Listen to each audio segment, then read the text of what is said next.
in the building with a brother that is doing a lot in the industry. He's an actor. He's a writer. He's a rapper. Right now, he got a couple of films out. That's right now. I think they just wrapped up Get Close 2. We just got a good dose of Get Close 1, you know what I mean? And now they coming with the 2 with the headbanger. Man, let the world introduce himself. I'm not even gonna say who he is. I'm gonna let him bring himself in on the table. What you got for us, brother? What's good, man? My name is Paul G.Runna Simon. A lot of people know me from rapping as G.Runna. Now, what I'm getting into is I'm an actor, screenwriter. We got a couple movies that's going into production in March that I've written. I'm working with a lot of different people right now, primarily with First Dibs Entertainment, and we're doing a lot of movies right here in Florida, man. It's beautiful, but I'm just blessed to be here, man. For sure, for sure. If you can, man, I want to get into who you are in general as a person. So take us back to when you were young, the young Paul. Where did it all begin at? Man, you know, just I guess just like the start of most rappers, you start out, we didn't have much, so we ended up doing what we had to do. So I went through a lot of different things, a lot of struggles, just trying to make it out of the situation I was in, and naturally that leads us to the street, and the street naturally leads us to two different things, which is death or prison. And I'm still here, so of course I had to go through the prison thing. I had to do 6 years in North Carolina, but when I came out, that was like a new birth for me. It was the separation of darkness and light, which is one of the first albums I dropped when I came home. Um, Mm. I made the decision that I wasn't going back there, and I had kids. I don't want them going through that. I want them to see Mm. something better. So I'm gonna take my talents and make money off that, rather than using what I've learned from poverty. Uh-huh, So I'd uh-huh. rather be doing this. Where you was born at? Where you was raised at? I was born in Harlem, in Washington Heights. Actually, is where I got my start, and then we moved down to Newport News, Virginia. I was in Newport News, Virginia for years. So I guess Newport News is more of my stomping grounds than anywhere else. Harlem is still home, but Newport News is definitely home. You know, How many years you lived in New York though? Actually remember living up there? back and forth between 10 to 14 years, just because Okay, back and forth, that's a stretch. it was back and forth. So it Yeah. was a lot of that. Um, but Newport News is where I spent most of my time growing. And, As like a teenager maybe. yeah, as a teenager, as a young Mm. man, um, growing and just learning the world from there. And this was in the 2000s where shit was rough. Shit Early was crazy. 2000s shit was rough. Motherfuckers was coming down out of town trying to get the bread, where the Yeah, people that was living there was trying to defend their territory it was crazy. and trying to defend take each other territory on top of the out of town motherfuckers. So it just Yup. and running and fucking with the police and the robber man. It was just a lot, you know what I mean? Yeah, That's one thing that New York really didn't have. A lot of out of town niggas like yeah, coming in trying to, but we're down there. Y'all had that opposition as well. You know what I mean? So I know I had to be rough as a teenager. yeah. Anybody knows anything about that whole seven city area in Virginia knows that it's a port city, and it's a city where everything goes in and out. A lot of the guns are brought up north from there. A lot of the dope is brought from down south and from up north. So you have people from everywhere. And then it's a military area. So now you have mixtures of families from all over the place. It's, you kind of get lost in translation with everybody, because everybody has a different way of doing things. Hmm. And that causes a lot more issues in the street, which makes it a fucking melting pot for violence and destruction. Yeah, and the reason why I go into that because it's gonna lead me into some of who the what I saw and what I learned from your past. Uh, Everybody praised 50 Cent taking bullets and changing his life and doing all that. But you went through a lot yourself, man. Like a lot of bullet wounds, a lot of injuries. Give the people a little bit about that. Like some of that turmoil you was going through. Well, yeah, I've been shot a couple of times. The stomach, the arm, the head. Got hit by a car. Broke both of my legs. My face was all mashed up. I had to learn how to walk again. I actually died when I got hit by the car. They brought me back twice. I was revived. Mm. Um, it was a thing of, after going through so much trauma and witnessing so much trauma in your life, you kind of desensitize to pain emotionally and physically, and you just kind of become this person that just does whatever to survive and Yeah. thrive. And you don't even look at death or anything else as um, something that's traumatic. It's normalized after a while, and that's from being 4 or 5 years old and seeing violence, to 10 years old seeing murders, and seeing close family members go, and it becomes a point where, um, when I look at it now, at the age I'm at, it's crazy. But I guess when I was going through it, it was just normal. So it was just my regular life. And when I talk to people now in different parts of life, because when you grow up, you're around all of that, and everybody else around you is in it, and it's just normal to them. So Yeah. when you start talking to other people in life, you start realizing, like, man, this shit is crazy. Like, Yeah, it's not normal, nigga. I got not normal at PTSD all. like a motherfucker because Yo, I think that this shit is the way life is exactly, until I see that you ain't supposed to step over dead bodies and not care. exactly, You ain't exactly. supposed to be numb to a nigga just laying in the street talking about, oh, he might just be drunk. You ain't Yeah, gonna go see if he drunk. He nah, dead, yeah. motherfucker, because you become numb to the shit. You know what I Yeah, mean? it's none of your business. So you just like, whatever. I'm gonna I'm leave it out. alone. I don't word want is to talk bullshit. word is bond. No disrespect to white people, but a white person sees somebody laying in their neighborhood, they going to try to help them. Going to help. They going to try to say, "Yo, Bob, you all right?" Us, we like, man, that's bad. I say that. I swear, I say that because Sing Sing was an Yeah. old drunk dude in our hood. Uh-huh. And one morning, I stepped over Sing Sing, was like, Sing Sing drunk again. Came Uh-huh. back from school, I seen the car in the van out there. Sing Sing Yeah. was dead. Yeah. And we just stepped over him like he was like, hey, he Used to it. drunk again. He Yeah. drunk again. So Yeah. I could relate where you coming from, man. Yeah, man. Yeah, man. And then what? After that, at some point, you done got caught up in the street. You went to jail. So Yeah. jail, 9 out of 10 times, is a turning point for a lot of people. But a lot of people go there and try to build stripes, and Yeah. they come out even worse. Like Yeah. fuck that, you know what I mean? The world is against me, or I ain't learned shit because I was locked up for X amount of years, so I don't know shit. Yeah. I But then your story. Tell us about your story. Your once you got in jail, your transition from that. Well, I see it as, as any traumatic situation in one's life, you have choices to make out of that. You can Mm-hmm. either push further into it, lean into it further, and become that. Like, the main thing I learned going into jail, which I kind of knew already because I knew everybody else was going back and forth, and I had done little short bids before, but um, you you're locked in a cage like an animal. They want you to react like an animal. You got to react like an animal to survive a lot of times.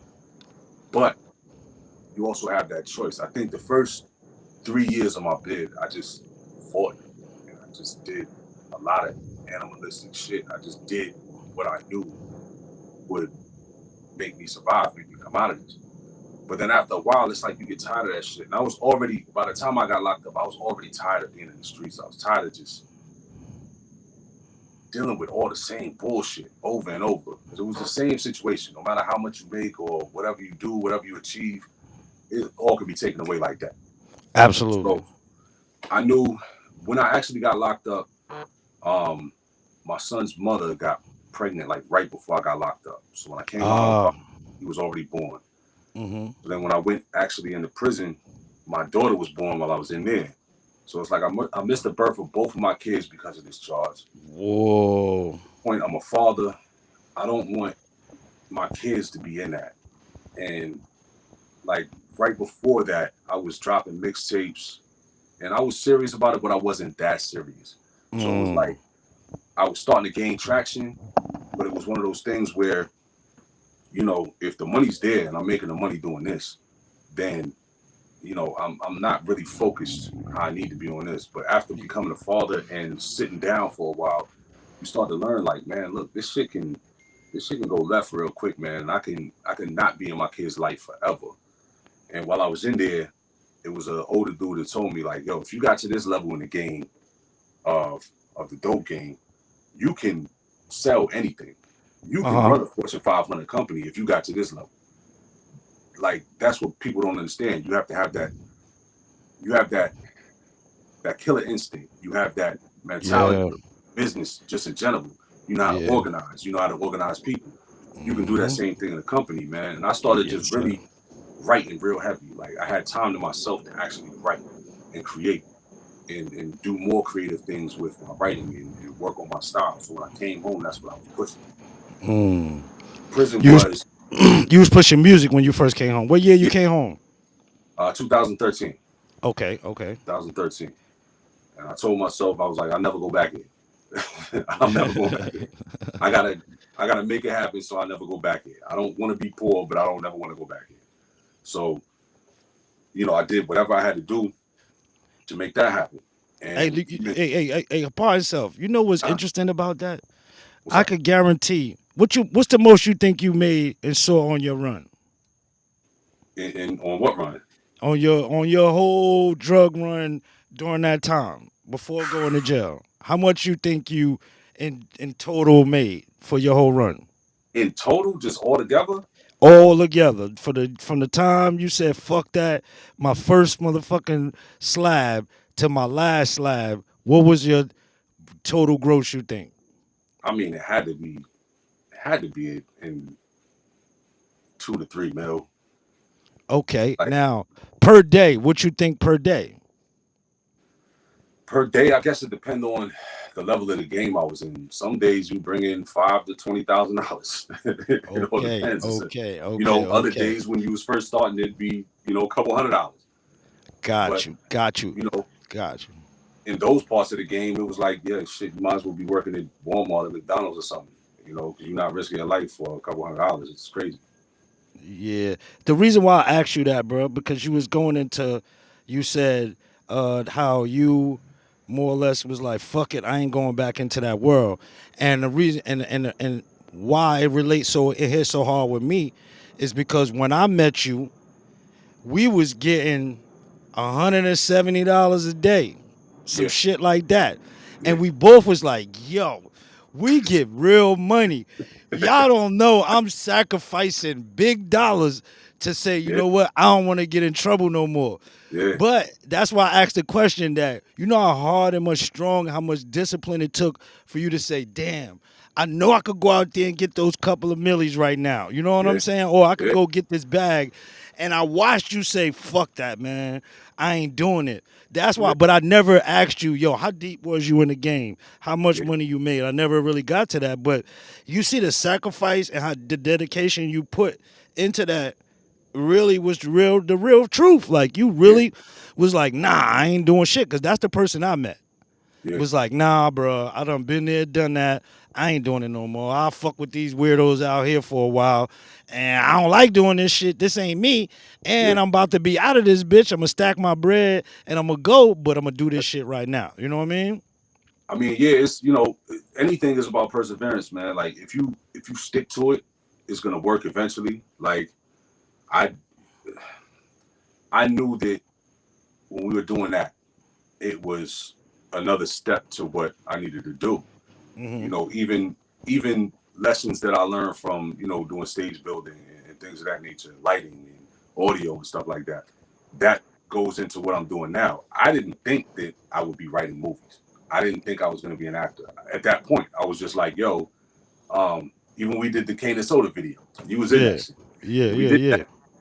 I'm directing the video and storyboarding and writing the script for the video and writing the whole video out. But I was just doing that because I'm like, yo, nobody else is doing this. Let me fucking do this. You knew what you was doing though, or you was freestyling?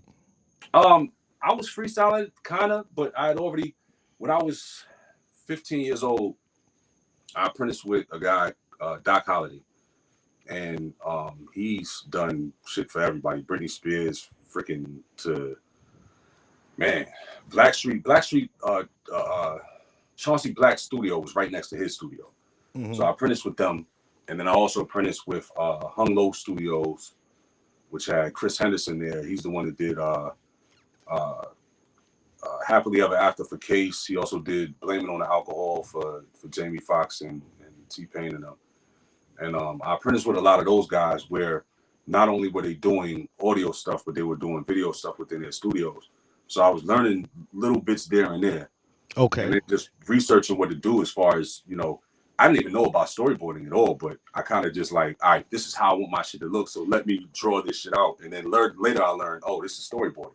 Yeah, yo, I asked that because you fucking was like the real director. It's like you been doing that shit forever. It seemed like yo, that's why Hey, look, I asked that. Like nigga, you was on point. Like this what we gonna do. This what we gonna shoot. This how it's gonna go. And it seemed like you been doing this shit. You know what I mean? hey, look, it comes to a point where it's like sometimes you gotta fake it till you make it, and then you on a limited budget. You only got these people for a certain amount of time, and you got this person for this day for that. So it's more about scheduling, and it's just organization of anything. Like even if you take it back to the street level, you know, you have to be at a certain place at a certain time in order to make a certain amount of money, Yeah, or you have to, it's a drought here, so you need to be able to get this from here to here within this time before this drought ends. You have to work within certain segments. So that's absolutely. pretty much just what I was doing. I was organizing based on the moving parts that we had and the cameramen we had and the talent that we had to work with. So like, Yeah. yeah, sometimes you just gotta fake it till you make it You and did a just fucking push. excellent job, my friend. I Hey, tell you I, no bullshit. I I didn't appreciate know what those clips was gonna look like. I had no idea about no acting. I just seen we was doing clips, clips, clips, clips, clips, and then it. when the shit is like, oh, that another one. I got to give you another one, and this is like now that I'm really freestyling. I'm going away from my questions Yeah. because now I'm thinking about your videos. You directed fucking I'm the Biggie, Jay Z, and Nas. And that Yep. right there was what? A creative concept. You took Yeah. the Nas joint, did the same thing, took the Snoop joint. You directed that? Yeah. Yeah. Yo, Hell that yeah. had to be the start of your directing passion. Come on. Yeah. Yeah, I think it was. I think that was the first video I really actually directed. Um, I would always have, even when I would write my songs, I would have a vision of what the video would look like. Because when I Mm, would write, I write visually, and I think that's what kind of broke me into this side of the field of doing movies and writing movies. Because anytime I was writing, I would write a storyline, or even if it was just a punchline, a 4-bar punchline. I'm mm-hmm, like, yo, I want this all to connect and make sense visually in my mind. I could see what I'm writing. So mm-hmm, it when it comes to actually doing the visuals for it, I'm like, all right, well, cool. I want this, but I want the original idea. I want to be able to take this, and this, mix it together, and put this shit together. mm-hmm, And like the Biggie, Jay Z, and Nas thing, it was kind of like, I guess recently since I've been researching more with Tarantino, mm-hmm. that's what Tarantino does. Tarantino has a very hip hop way of directing because he Facts. samples. He samples from old movies. He samples from all these Yep. other movies, and he puts his Mm-hmm. shit together and puts his own spin on it, and that's what makes this shit so dope. Yep, yep, That's yep. kind of what I was doing, was just taking hip hop and being like, all right, well, we can visually do this hip hop shit too. And that is straight Tarantino action right there. Yeah, yeah. So you get out, you start working, you start rapping, and then from rap you transition. What made you transition into being an actor? Because we Um, know you could produce, we know you could rap, but now let's throw that other missing sauce on there. I'm an actor as well, sir. well, yeah, I was kind of acting in the videos already. I Mm-hmm. was doing a little bit of that, and what happened was I got introduced to James Hunter, and he was already doing movies. He was casting for Looking in the Mirror, the Mm-hmm. the first movie that I was in with him. Um, and he just told me to send a monologue, see if I could act. I didn't know if I could act or not. I was Mm-hmm. just doing the shit from the videos, but for what people that saw it, it was like, yo, just do this. And you know, my father's an actor. My father been an actor Okay. for like 30 years. But you know, we weren't it wasn't like we were close or nothing. And I didn't think that that would come down to me genetically, whatever. So I just sent in this monologue. I did a monologue from what was the joint where Denzel was a pilot? Flight. I think it was Flight.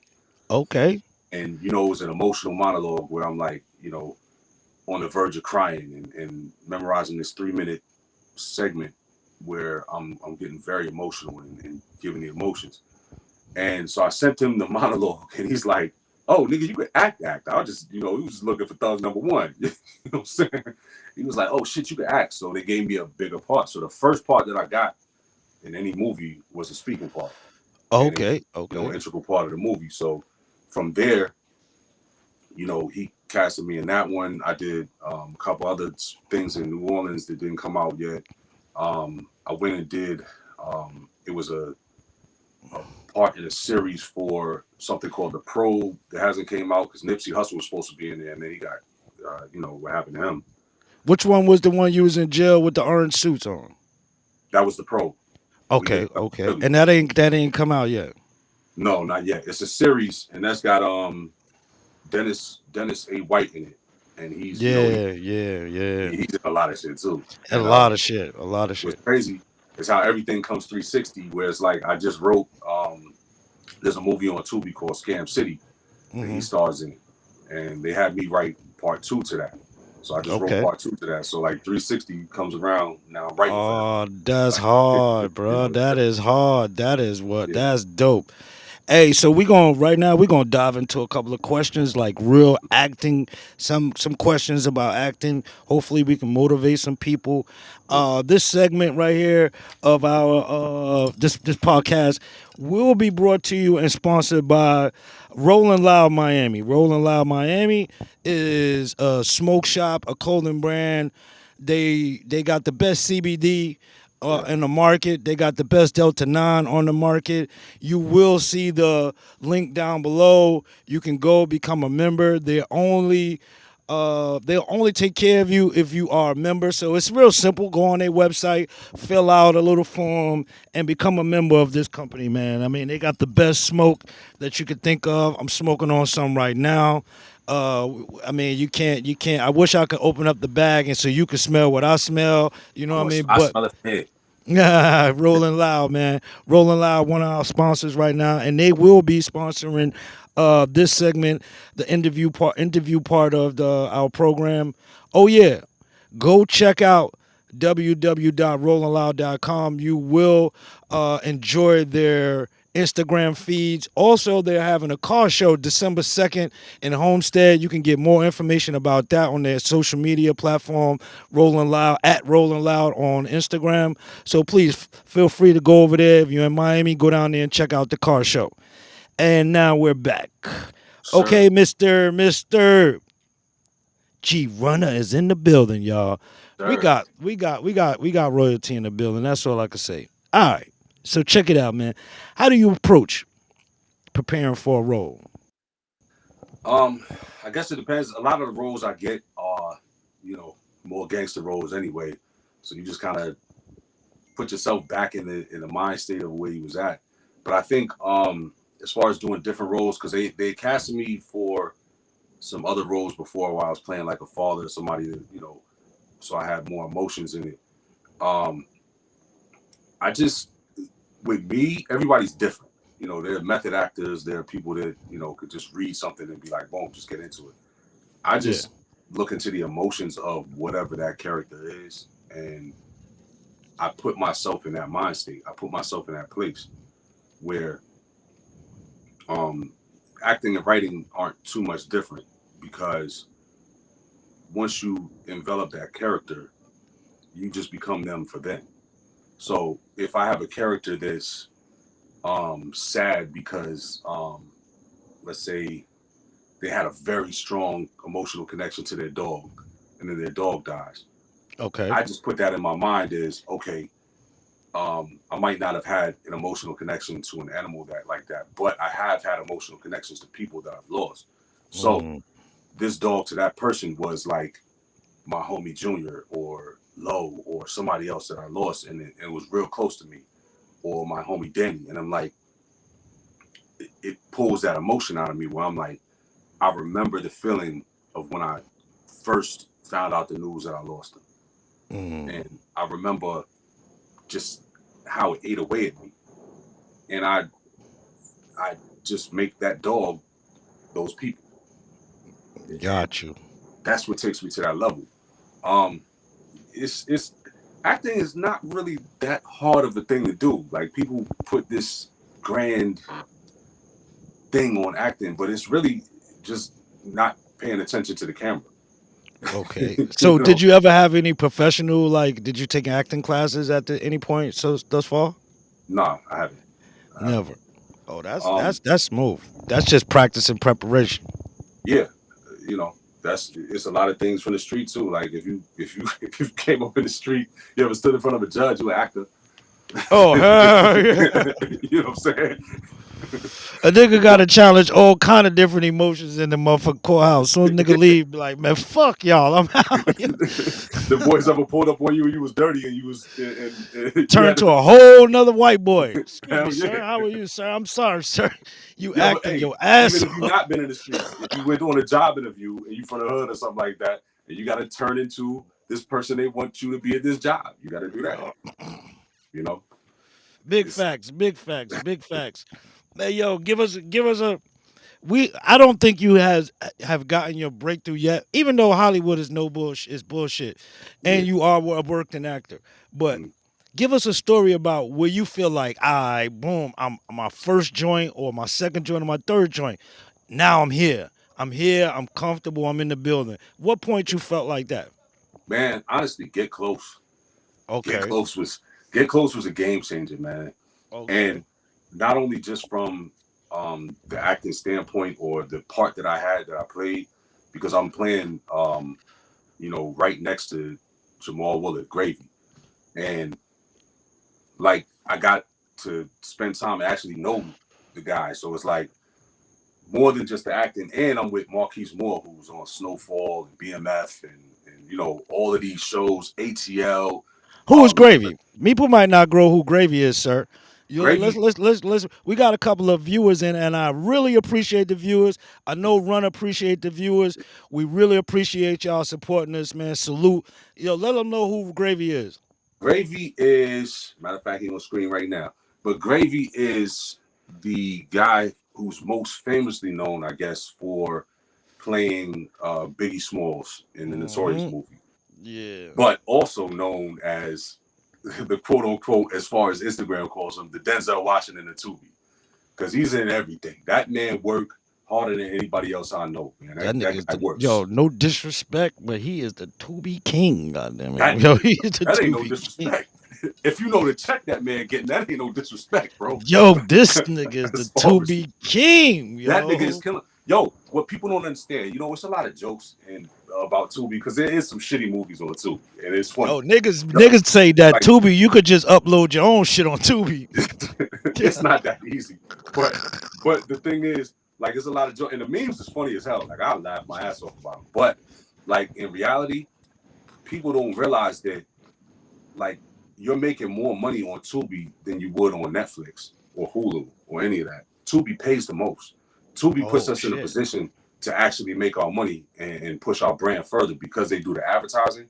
Man, Hmm. it's so much more money to be made in Tubi. And then you gotta think about this man. Like I ain't gonna put his bag out there, but this man's getting a big bag. You gotta pay him big every day to be on Yeah, set. I would imagine. I would You know what I'm saying? imagine. Like you got to pay him big, and same thing with Marquise Moore. You got to pay that man to be there. Like Yeah. so, these not only on the front end are they getting a big bag, they getting a piece on the back end too.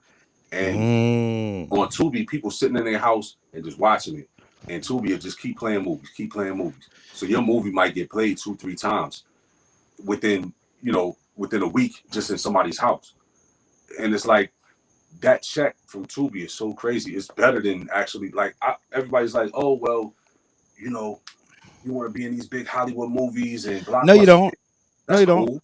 That's cool. Like it's cool, but like now you got to be with SAG. You got to be with AFTRA. You got to be with these with these unions that's going to put you in that position Hmm. where, like with independent films, man, we're making our own money. We doing our own thing. We could tell our own story and do what we want and push and make our own money, and then put that into the next movie. Man, this it's a dude from the hometown, homie from the hometown, doing his show Flacco, and he putting out a bunch of movies on Tubi, and he killing them. You know, like shout out to Flacco because he doing his thing. You know what I'm Hey, saying? hey, hey, yo, bro. I personally, yeah, Hollywood coming back and all that shit, but Mm-hmm. I feel as though they gave us an opportunity to Man, show all the fucking young independent entrepreneurs and independent yeah, filmmakers. I'm a cinematographer, so that's yeah, where I come into play. You know what I mean? yeah, You wrote for me. You wrote when I was going to school. I'm still in school, yeah, but you wrote my goddamn script for my class. Keep it real. yeah, Hey, teacher, he wrote the shit. It's too late yeah, now, but I just shot it. You know what I'm saying? Yo, but you know what I'm saying? So I feel as though them motherfuckers gave us a shot. yeah. And Hell Tubi yeah, is an avenue that's giving us a shot. man. You I'm know what I telling you, mean? Come yo, on and get yours. You know what I mean? it's so many niggas that's been like deep in the streets that are out of the streets completely right now because Cause now of they're living off of Tubi and being creative and doing their yeah. thing. And they're taking other people out of the streets and putting them into this industry. It's a beautiful thing, man. Just Tubi has put us in a place where we can do that. It's given us a platform where we can actually do that. This So let is me great. ask you this. Let me ask you this. Do you like a diverse role, Mm-hmm. right? I'm sure you want to be a diverse actor. Mm-hmm. Do you even explore being a diverse actor versus like being stereotype casted? I do. I mean, I'd like to get bigger roles, but it's not something I'm just like pushing for. Like, oh my god, I gotta have it, man. Look, Yeah. one of the biggest pieces of advice I was given by somebody um, not too long ago. They told me, look, man, play your stereotype. When you're first getting into this thing, play your stereotype because Got you. you can be this Juilliard uh, educated, whatever, great actor, thespian. You could be all of this, but Hollywood or whatever does even the viewer does not give a fuck as long as can you be this role. Who do you look Yeah. like? Play that role. Yeah. Play You're that a big role. black dude. You look like a gangster. Play that role. Get your roles in, and then later on, you can end up doing the parts that you want. And then with being a writer, I can end up writing my own parts because Yeah. I'm Yeah. like a lot of the stuff that I personally want to write, not the stuff that I get commissioned for, Hmm. is like comedy stuff. So like I write comedy, like more hood comedy, like comedy that is not just for the hood, but people outside the hood will understand it as well and relate to it. So, I'll end up doing those parts later. But right now, man, look, give me the roles. I'll be gangster number one, thug number two. Cool, I'm with it. Give me that shit. Absolutely. Hey, yo, man, why the Give me fuck that my check. headphones went out? We got She trying to get up in the building. You're, Yo, Hey, you got me in there? I mean, you're. I hear you. You hear it? Are your shit clear? Yeah, hell yeah. I gotta do my background. Hey, yo. Hey, yeah, yeah. So let me ask you this though: being an Uh, actor is very why now all of a sudden now my motherfucking headphones is tripping. Being an actor is very time consuming, should I say, and a writer being very is very time consuming from just the little stuff that I do. It takes a lot of time. How do you balance that in your personal life? Yo, yo, B, you know how I personal go. life. Like I'm gonna come at you with some shit. How do you? Cause Hey, look. some might have to get left behind for a minute. Like, yo, y'all gotta wait. You know what I mean? Hey, that's what it is. I mean, honestly, like I'm blessed that I have my kids are teenagers and they understand what daddy's doing. Like they know that I'm doing this thing to make it happen. But I am a full time father. Like my son is in the next room right now. My son You're is a with me single all the time. father. I'm a single father. Yeah, Yeah, you're a single father raising Yeah, your that's what's up, kids bro. by your Word damn up. fault by yourself. oh yeah. But they understand what I'm doing. So it's like they understand that okay, I might not be able to do everything that we want to do. We can't go to Disney World right now. We can't do this right now because I'm focusing on doing this. Or I can't really sit down and watch this movie with you or play the game with you right now because I'm in here writing. I'm in here creating and doing what I got to do. So Hmm. writing, I guess, takes more time than acting. But acting as a whole, like when you get on set, you might do a 15, 17 hour day just filming. But writing is gonna take you. Well, shit, I wrote for Marquise Moore. I wrote a joint called Pillow Talk that we about to release, which is dope as fuck. I gotta go see it as soon as it come out. But When y'all releasing that? we don't know yet. We're working on the we're getting everything together where it's getting shot at and where the production is gonna be at. But it's coming probably in 2024. We're gonna start shooting. 2020. So Right. um so writing that because Marquise is such a talented motherfucker and he has dope ass ideas. He came with the idea like, boom, let's do this. Um, let's get it written. And he gave me an outline. You know, the more structured the outline you give me, like, boom, I want these ideas, and then I throw my ideas to it. We work together, put it together. I wrote that in a week. And, you know, that was 80 pages in a week, knocked it out. 80 pages a week. 80 pages in a week, yeah. Damn. God, you're a So, you're a beast, bro. I mean, but you know, and that's with revisions and everything. But it's, you know, when you take that time and focus on it, like, boom, let's get it out. All right, cool, let's do it. And then they want a Scam City 2 done. I wrote that in 2 weeks What is because Scam City 2? Could you give us a little details about Scam City 2? I like the um way that shit sound. That's what's why. well, Scam City 1, the part 1 is on Tubi and Prime and everything right now. It's got Dennis A. Mhm. White. You remember Babs from making the band? She's in there. Uh, Okay. what's the homie from The Wire, man? There's a couple of homies from The Wire in there. It's got some people in there. So it's it's already out. It's so I'm writing part 2. I had to take the storyline from that and then alter it into, you know, my creative process. So they was pretty much like, yo, just watch that movie a couple times and figure out what we can do to make part 2. So Scam City 2 is dope because it we we take it from because the part 1 was in Brooklyn. We take it from Brooklyn down to Atlanta and you know run from the end of the story. I don't want to give away any of the story on No, part don't 1 give too much. Don't give too much because away. I want people to go out and watch part 1 so then you can see Yeah, I was you about to say we understand got what to get them over to part one. yeah, yeah. Once they go and watch it on Tubi, Scam City, with Dennis A. White, you'll see, you know, the evolution from there, from Brooklyn to where they went to Atlanta and got it popping. Nice, nice, nice. And so you more are you do you feel your passion is more focused on the writing or the acting? I love acting. Acting is cool. I really do. It's it gives you a chance to be physically creative. You get to, Hmm. you know, embody a character. But to me, I like the writing and directing side more because I think, you know, when you're acting, you're one character. When you're writing, Okay. you become every one of those characters.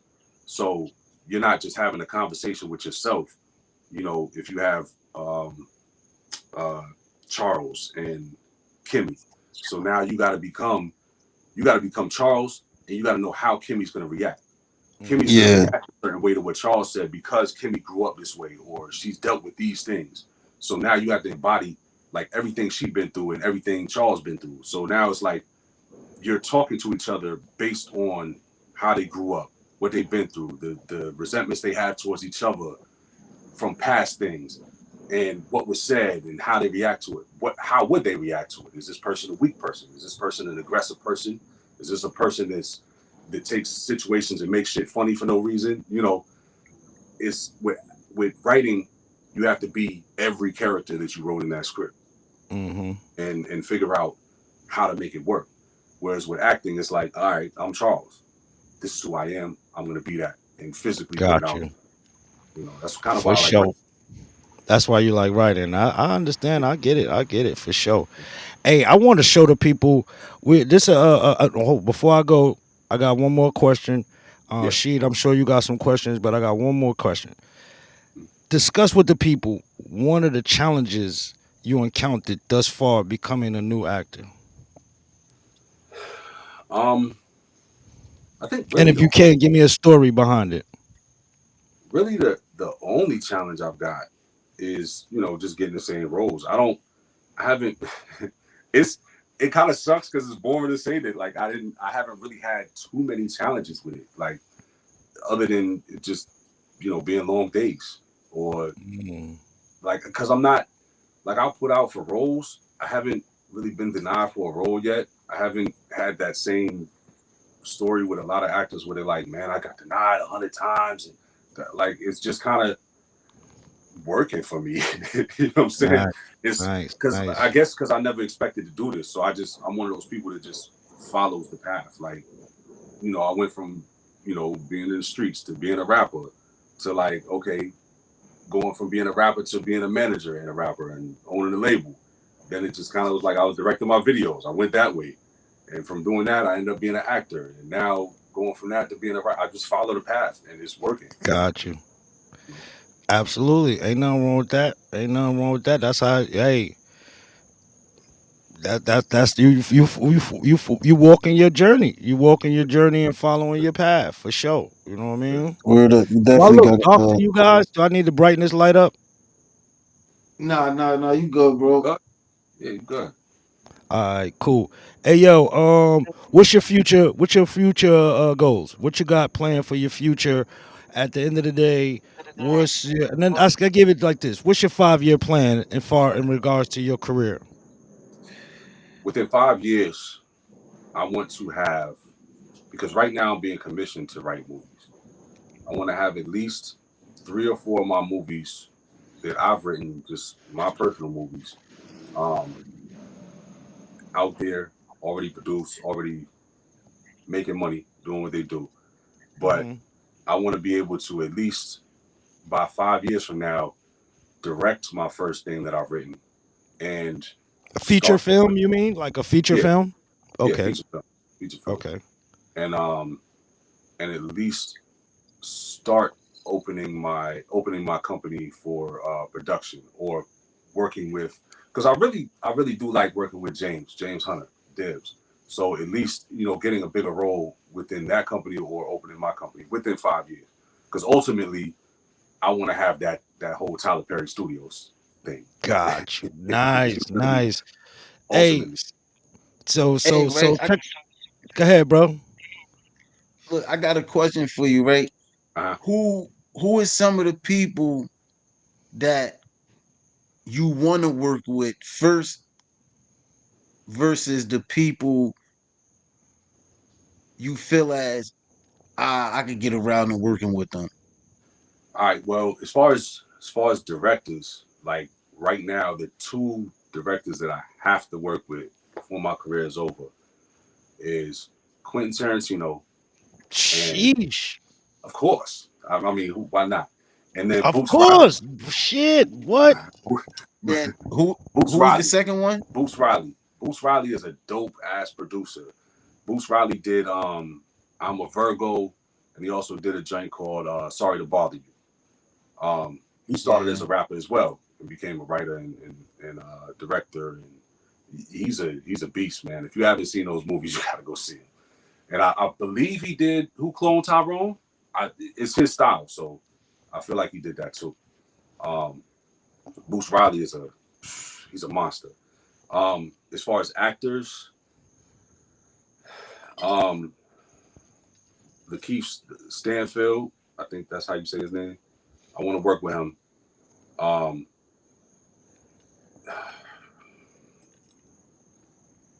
mm,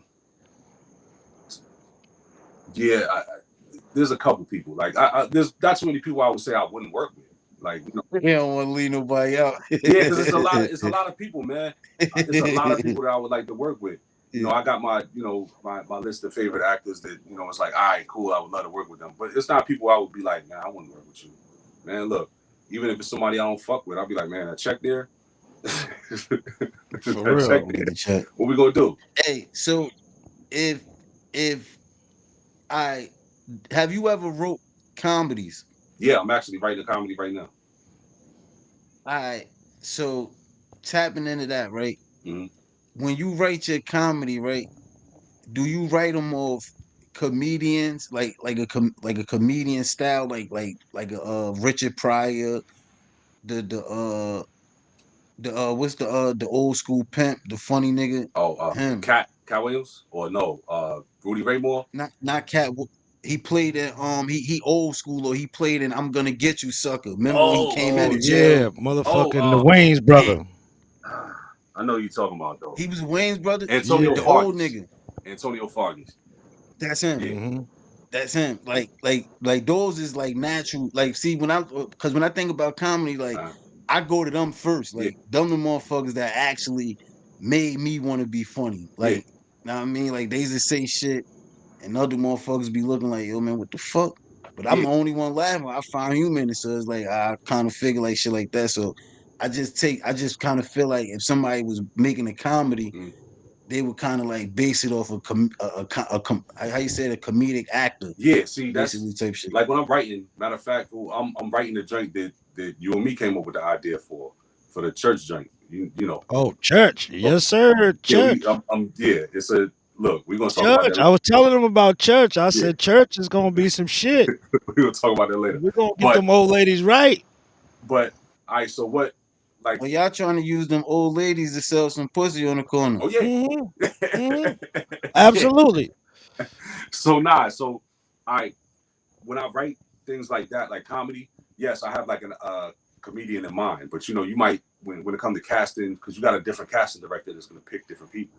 But as a writer, you have input on. All right, well, I wrote this based on this person, so let's try to shoot on getting this person.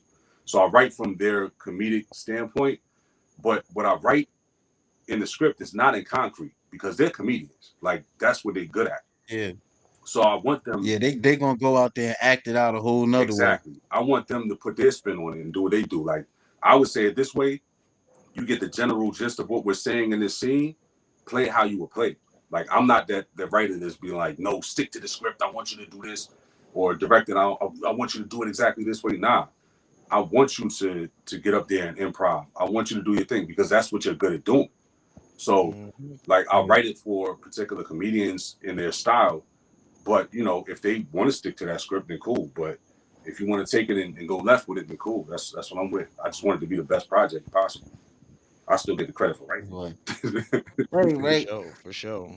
How how hard is it for you staying in character when you the one acting in the movie? um, I guess I haven't had that challenge too much yet because like they just like, yo, play a gangster. And I get in there and I'll be like, oh, you want me to be mad at a police officer? Cool. Like, you know what I'm saying? Hey, no, I'm hey, pissed yo, off at this guy. hey, you ain't had a challenge, but you did it because in the movie, actually, he wrote my short film Uh, that I shot, and he played a homeless guy, but the homeless guy was a fucking shot, a jostler. You yeah, know what I'm saying? yeah, And this man stayed in character through the whole shit. Damn near, he went yeah, and wrapped shit around his feet. I'm like, yo, he came out.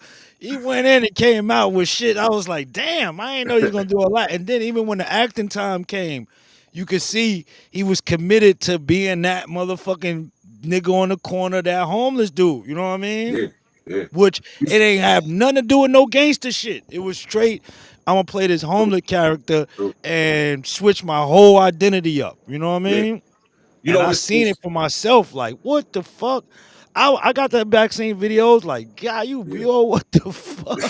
I said, yeah, you for real with it, yo.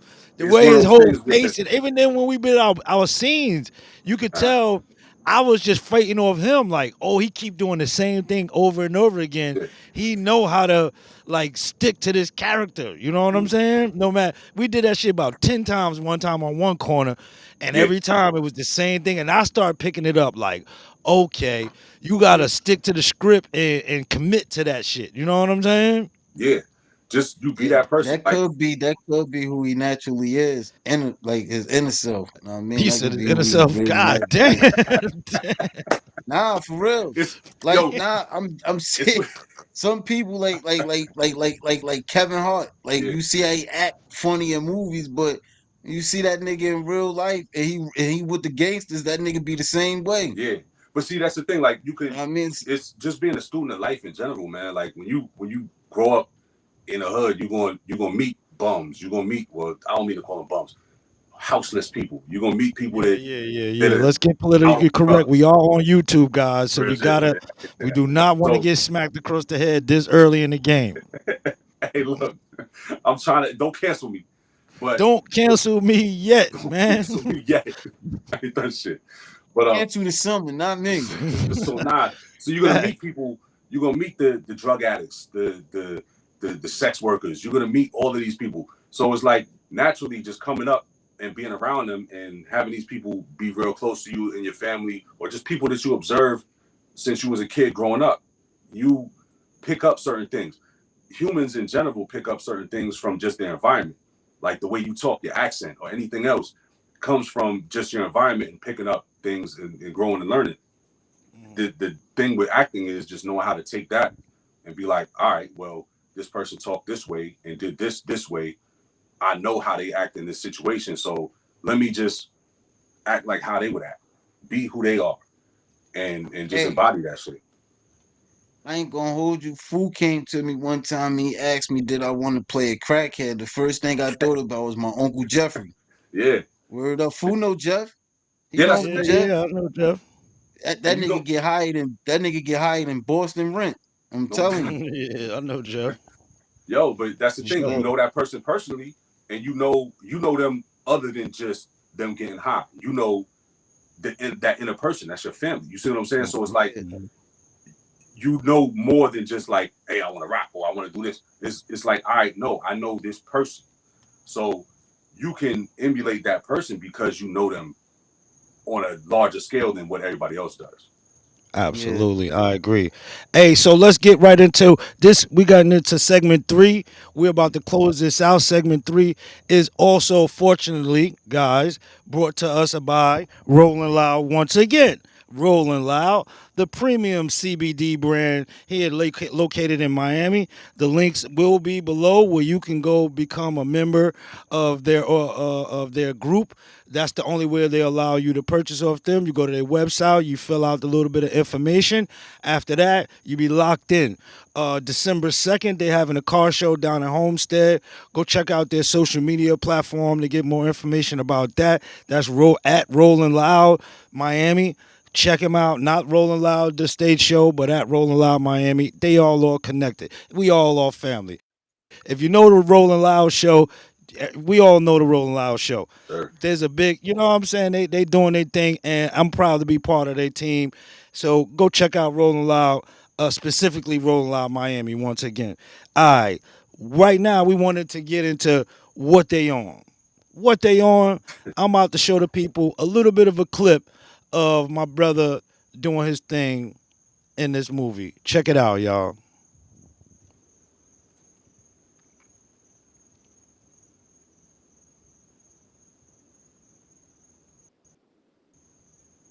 I'm coming with you right now. Where you at? Oh, right there, right there, right there. Damn, I had that shit on lock all this goddamn time.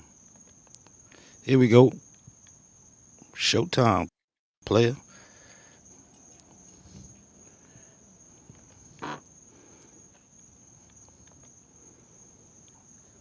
Hold on one second. Huh? I don't. Here we go. I You ain't can hit see. share. Fuck doing. I'm looking at the shit myself. Like, why niggas that? Hey, look, people, for y'all that's tuned in, man, this shit is not this shit Hey, is not premeditated, man. this my Sorry. dog. I don't know if you guys can hear it. From what I told, the audio not that great. What you heard? But let's see what we got. One of my boys down at the pre told me that one of your delivery boys got pinched with two bricks. I also heard he was a little, uh, Road travels fast. yeah, nothing goes on in this town without me knowing. He's a good kid, man. I got this, trust me. Yeah, well, I hope so, for your sake. Because this seems messy to me, Producer, and I we don't don't do have a messy. producer this shit behind the scenes, but Capiche? right now we just gotta work with it. Understood. Because I sent a cleanup crew in here, for your sake.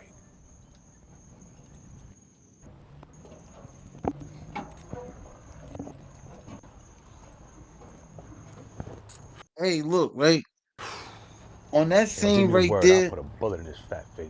Nah, no need for that. Not yet, anyway. Hold on 1 second, bro. We gotta get our paper Mm-hmm. up, man.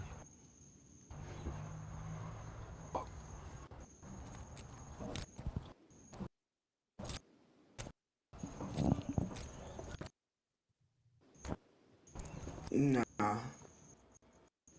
nah, Yes, sir. you don't have to do that. It's a lot of work. No, I really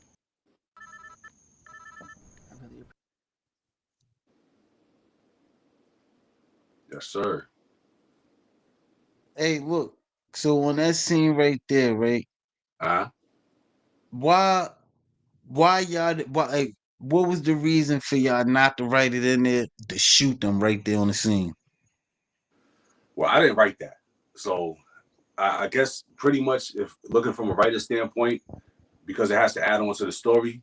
And like the way that you really understand that is if you go to Tubi right now and you put it on and you watch it. You know what I'm saying? Everybody who's watching, go to Tubi and watch Get Close. It's on Tubi. You can watch it on Prime Video too. Yes, sir. But it adds on to the whole There storyline you go.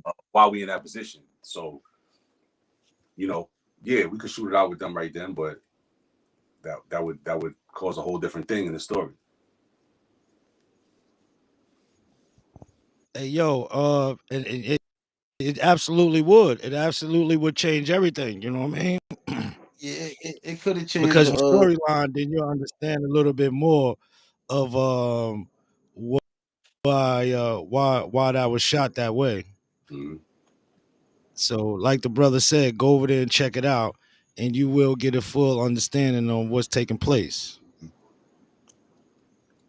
Yeah, that's You heard? that was a dope little scene to shoot though. Is we had to kind of rush that shit because you saw where we caught the perfect golden hour right there. So it was like we had to catch it to where the sun stayed right there. So we had to be on our parts. Everybody had to be working perfectly. Cameraman had to be on point. Everybody had to be on point. And you know, I salute the director for keeping that shit, you know, how it's supposed to go. Because catching that golden hour is hard. You know, you only got 45, I'm sure the fuck it was. and then I'm sure it was. Hey, check it out. Now, give me a little insight on this scene right here. uh, Hold on 1 second. I'm coming back. I'm coming back right now. Um,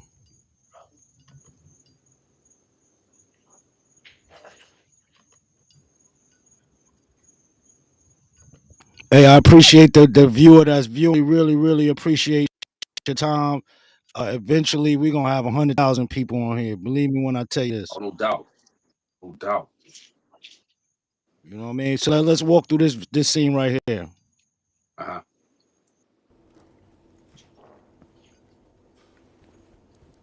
Let me get another. Hey, yo, princess, let me get another. you've had enough, You- Joe. I'm not asking you, I'm fucking telling you. Yo, you know your boss works for me, right? So give me whatever the My fuck. man brought it out of me on this one too. In a tight wad. Sometimes you gotta act it to bring you to that level. Fuck. And yo, Dude. he's definitely a great actor. What's up, partner? You said say that again? Yo, you know what I'm thinking? You really employees. Because this bitch don't know. Check out this scene. Check out this scene right here. Now, are you educator? I'm gonna have to. Let's give him another drink. He's a little too sober. Smart ass. Buddy getting bent. Dude. Hopefully you that. Ronnie Pete, boy, that boy act. That boy can act. Don't forget what I do for you. Everybody know what you do, Slick. Everybody know what the fuck you do. They ain't willing to go to war with me. Remember that. You know, so technically, you work for me. Don't forget that shit. Look, Jeff, you had enough. Don't fucking touch. Yeah, get him, Pete. I got a quick draw. All right. He said he got a quick draw. We good, right? We good. All right. We good. Let me get another one. Look, Jeff, I think you had enough, man. I don't need to About to carry get out this shit. prolonged drunk About to get this shit We'll get him lumped. up out of here. Fucking touch me. I'll break every fucking bone in your body. You gonna let this motherfucker sick on And me? there was a lot of scenes cut from It's like that.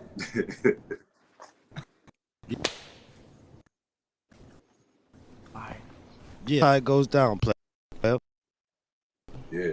I have all motherfuckers tagging your shit. All this shit go down without me. Hey, yo, my man is definitely good at what he do, brother. You heard? Yo. Hey, look, that scene right there, it was fun to shoot Yo, so because my man is nasty with it, ain't he? yo, Hey, I ain't gonna hold you. That was great acting. yo, that scene was fun to Hey, shoot yo, what you because saying it's about like he him being gave into actor, the good actor, character so P? much. He's a great actor because what it does is like he brings you to that level. Like because he's acting so well, it make you feel like you really in that situation with him to the point where it's like, yo, I might have to like really, even though it's a fake gun, you like, man, I might just, I might have yeah, to really pop you this know what nigga. I'm saying? Yo, for real. So, but and that's the thing, and he was like, yo, he commended me because he was like, yo, for real. He said, I ain't gonna bullshit you. I was a little scared when he was doing that shit. You know what I'm saying? Because you get into it, Yeah. and he bring that emotion out. That same feeling, that adrenaline rush you get when you actually in that situation, is the same Mm-hmm. feeling you get when you acting and it's a good scene. You know what I'm saying?